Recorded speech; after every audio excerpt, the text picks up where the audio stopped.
따뜻한 봄, 강물은 거슬러 오르는 물고기들로 빽빽이 채워지며 장관을 이룬다. 바로 고향으로 돌아온 황어들이다.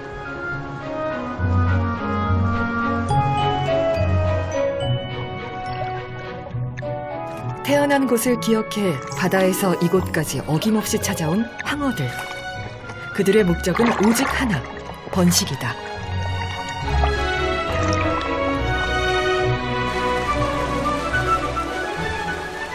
자갈과 모래가 많고 유속이 빨라 산소가 풍부한 얕은 개울이 황어에게는 최적의 산란장이 된다. 강물은 어느새 황어가 낳은 알들로 금빛 물결을 이룬다. 황어 암컷은 번식기 동안 약 4만 개의 알을 낳는데 열흘 후면 새끼들이 부화한다. 오직 번식을 위해 거센 물살을 헤치고 올라온 황어들. 암컷 한 마리를 차지하기 위해 수컷들은 마지막 힘을 다해 싸운다. 환경을 극복하고 동족과의 경쟁에서도 이겨야만 하는 냉정한 번식의 세계. 도전하는 것들만이 살아남는다.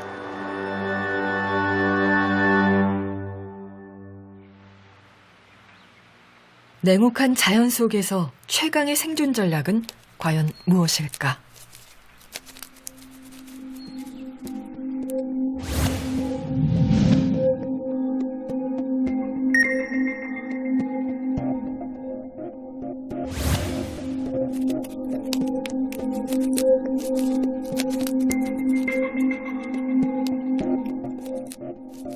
엄청난 번식 능력을 자랑하는 진딧물. 그 이유는 환경 변화에 발빠르게 적응해왔기 때문이다. 유성생식과 무성생식을 모두 할 수 있는 진딧물은 특히 겨울이 오기 전 유성생식을 하게 되는데 이때는 수정된 알을 낳을 수 있다.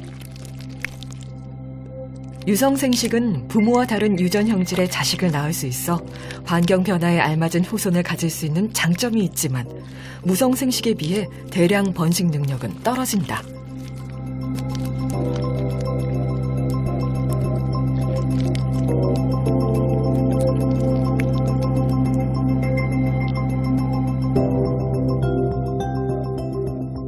알은 최소한의 에너지만을 쓰며 추위를 견딜 수 있게 된다.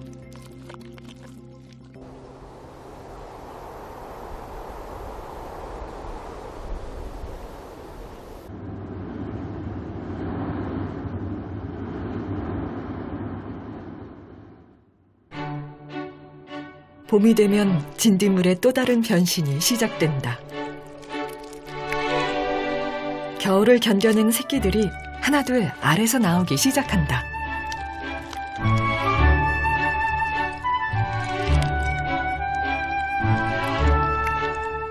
매서운 겨울을 잘 극복했다. 진딧물은 환경 변화에 효과적으로 적응하며 생존에 성공했다. 특히 엄청난 양의 새끼들을 생산한다. 봄이면 진딧물은 수컷과의 수정 없이 새끼를 낳는 무성생식을 한다. 이때는 암컷만 태어나는데 자기 복제를 통한 번식 속도가 상상을 초월한다. 암컷들은 뱃속에 이미 새끼를 낳을 준비를 하고 세상 밖으로 나온다. 환경에 완벽하게 적응한 진딧물은 무서운 번식의 왕이다.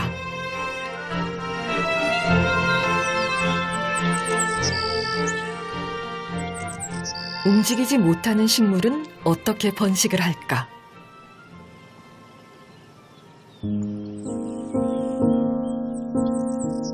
인도네시아의 자바오이는 씨앗에 날개를 달았다. 마치 활공하는 독수리처럼 아주 먼 곳을 향해 여행을 한다.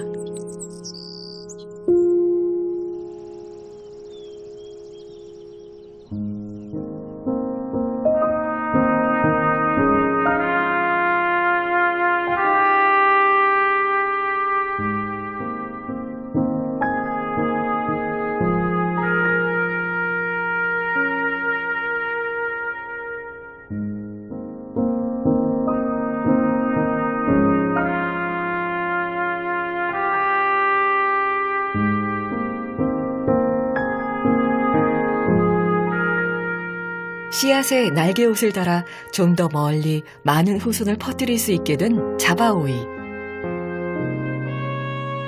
똑똑한 번식 전략이다. 지구의 지배자를 인간이라 하지만 육지를 초록으로 물들이는 식물이야말로 진정한 지구의 지배자다.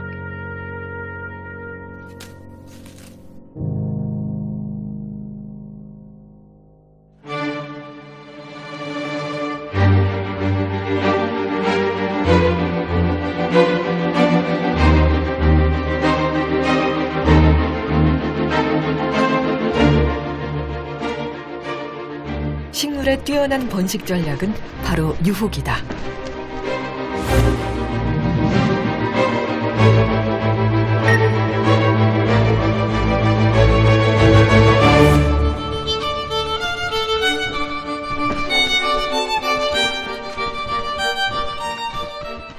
꽃에서 영양분을 섭취하는 새들은 꿀을 좀 더 잘 먹기 위해 특별한 외형과 능력을 가지게 됐다.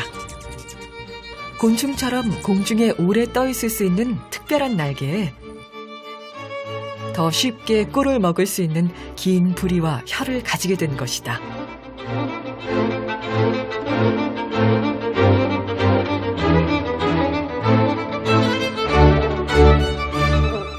하지만 이것은 꿀로 유혹하여 번식에 성공하려는 식물의 전략이다. 꿀을 얻으려는 생명들은 오히려 식물의 번식을 위한 노예가 됐다. 움직일 수 없는 식물은 살아남기 위해 유혹적이고 기발한 번식 전략으로 진화를 거듭해왔다. 향기, 호르몬, 색깔, 미각 등 다양한 방법을 활용한다. 무엇보다 곤충을 향한 유혹 전략은 무서우리만치 놀랍다.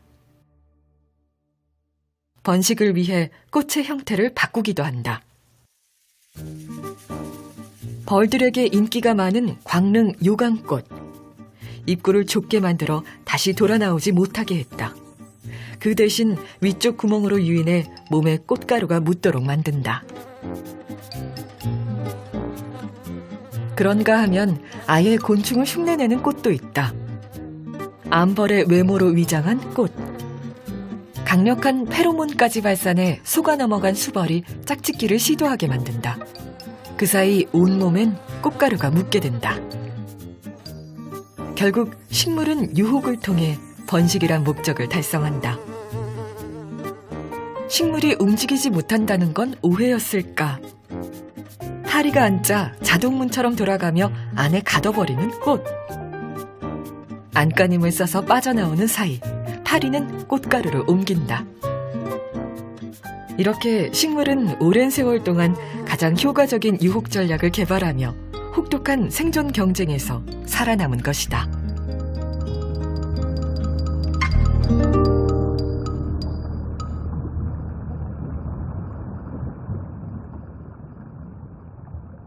번식에 성공하기 위해선 이성을 유혹할 수 있어야만 한다. 화려한 색상과 무늬를 가진 만다린 피쉬. 수컷들은 끊임없이 암컷의 주위를 맴돌며 구애를 한다.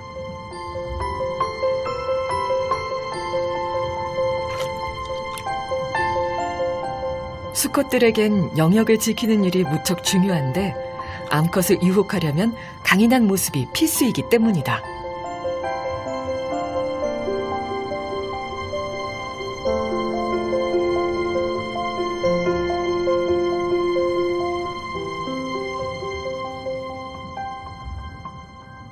다른 수컷이 영역에 들어오면 적극적으로 공격에 나서는 것도 이 때문이다.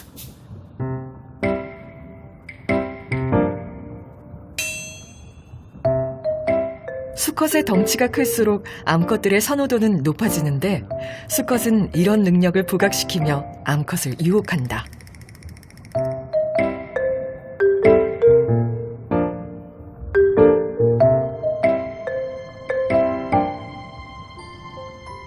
끈질긴 구애 끝에 짝짓기에 성공했다.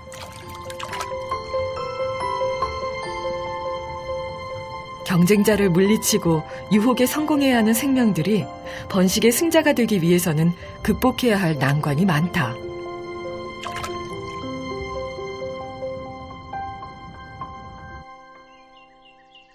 무엇보다 자손을 번성시키기 위해서는 희생이 뒤따른다.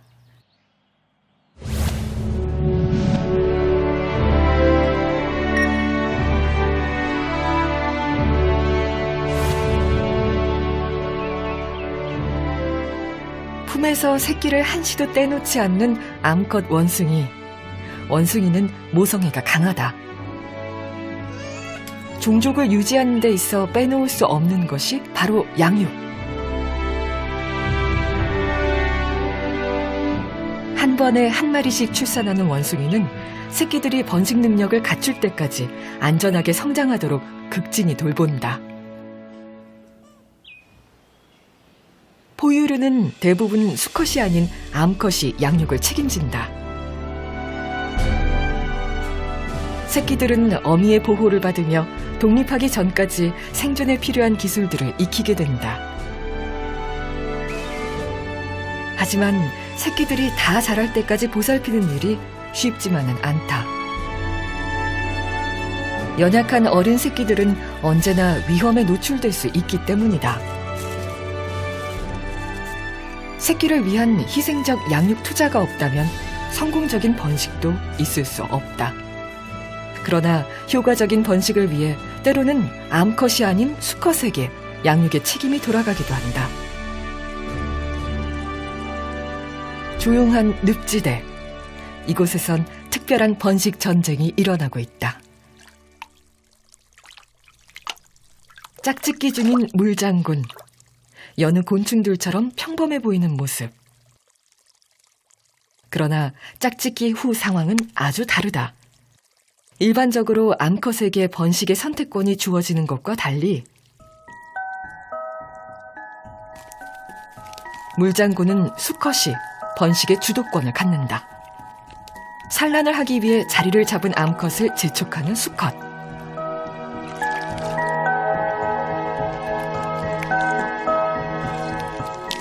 마치 산파처럼 암컷의 곁을 지키며 산란을 돕는다.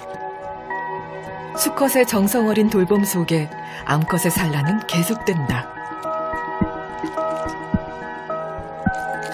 아래 3분의 1만이 부화에 성공한다. 그래서 하나라도 더 많이 낳기 위해 물장군들은 최선을 다한다. 암컷의 등을 쓰다듬으며 힘을 보태는 수컷. 그런데 산란을 마치자마자 수컷이 암컷을 쫓아낸다. 배고프면 낳은 알을 먹어치우는 암컷의 잔혹한 습성 때문이다.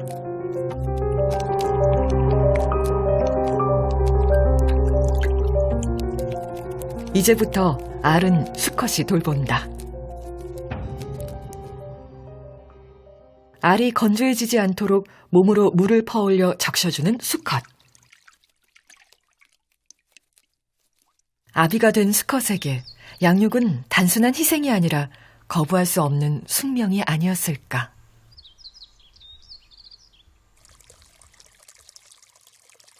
여기 물장군만큼이나 부성애가 돋보이는 녀석이 있다.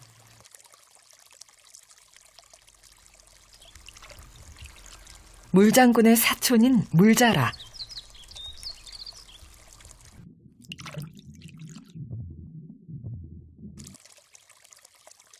물자라의 번식 역시 놀랍다.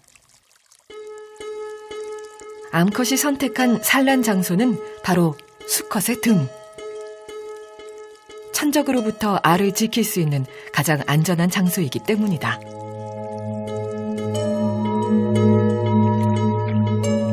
아무리 움직여도 떨어지지 않는 알들. 초강력 접착제 역할을 하는 단백질 성분이 엉겨붙으면서 알들이 단단하게 등껍질과 밀착된다. 수컷은 작은 등에 알들이 가득 찰 때까지 암컷에게 산란을 재촉한다. 그리고 알에 충분한 산소를 공급하기 위해 위험을 무릅쓰고 자주 수면 위로 나가야 한다. 위험하고 불편하며 힘겨운 양육. 암컷들은 이런 수컷의 부성애를 이용한다. 수컷의 희생이 있기에 새끼들은 무사히 성장할 수 있다.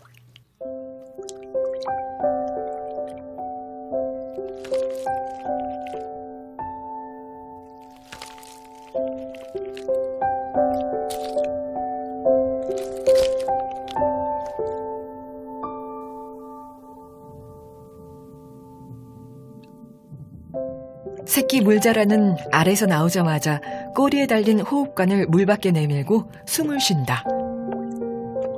수컷은 집중력을 잃지 않고 몸을 흔들어 새끼가 손쉽게 빠져나오도록 돕는다. 번식을 위한 희생은 결코 헛된 것이 아니다. 미래를 위한 강력한 투자다.